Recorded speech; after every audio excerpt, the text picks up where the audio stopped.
living in Berkeley at that time. And I could not pick the flower in the field. It would destroy the flower. It was undoable under the influence of mescaline.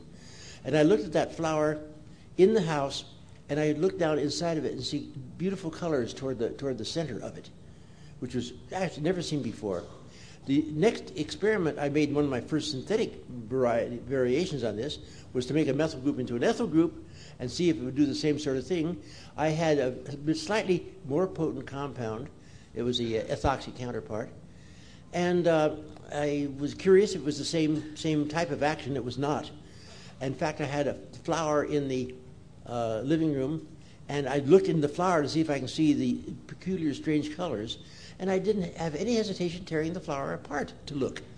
And I looked inside, but the flower fragmented the flower, something I could not have done on mescaline, and something I did casually on the ethoxy compound.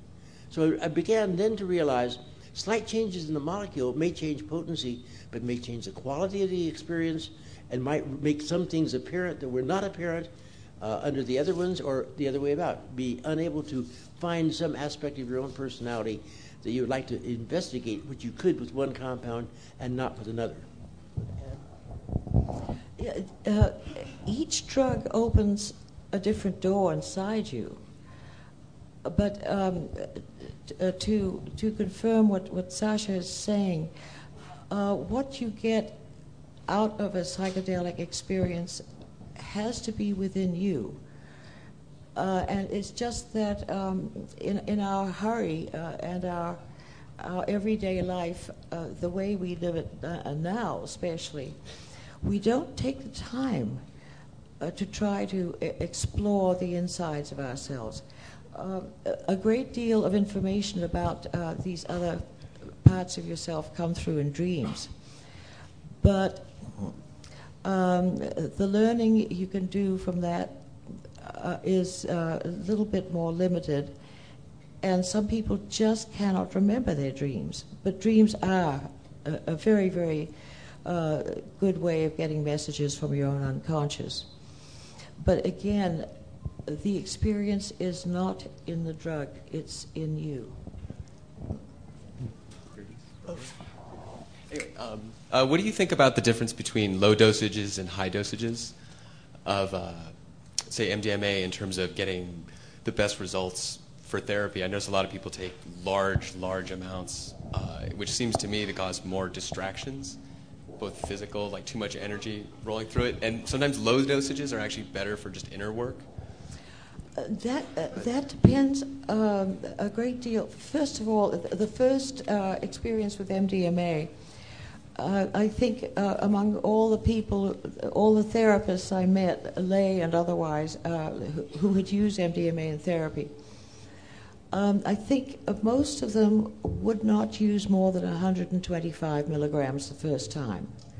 There are some people for whom 100 is enough. And when I was doing therapy, I would start with 100 milligrams, no more, because some people are very sensitive to it. But also, apparently, if you weigh more than the average, you need a little bit more than a skinny person. I really didn't believe that, but there was one very, very nice lady who was who wanted her first experience with MDMA, and she weighed about, quite a few pounds overweight.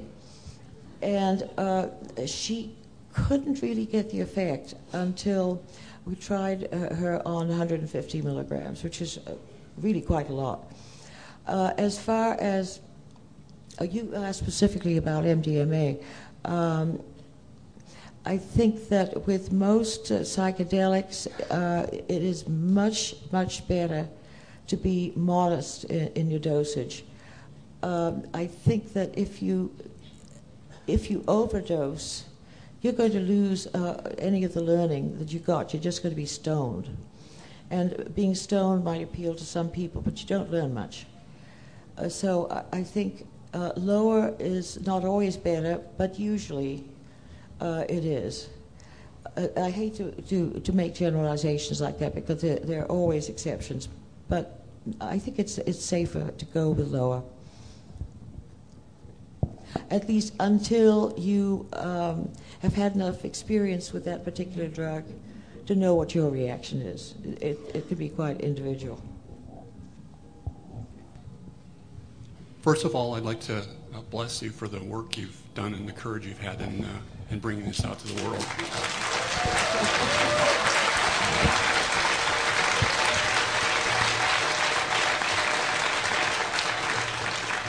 I'm sorry, I haven't had too many psychedelic experiences, but I'm wondering how you can tell whether it's a path that you should go down or whether it's a path you should avoid, because I've had very mixed experiences, and thank you. Woof. Is it a path you should avoid or a path you should go down? I don't know how you can answer the question until you start down the path. I really don't.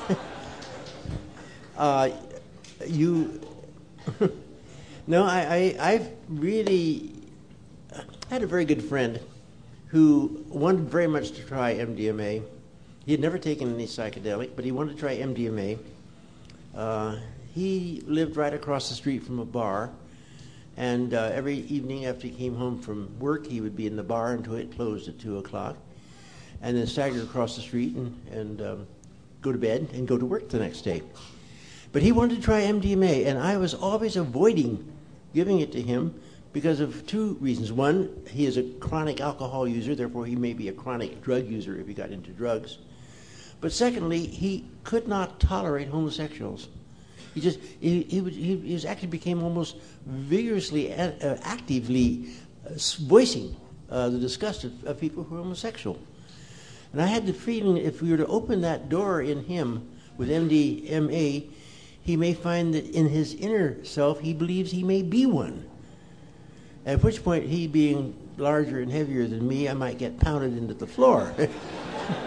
So there's an example of an area in which I think good judgment would tend to avoid having him get down this path. But in general, my feeling is the path, the doors down the hallway, to say should you go through them or not can't really be answered until you know what's on the other side of that door.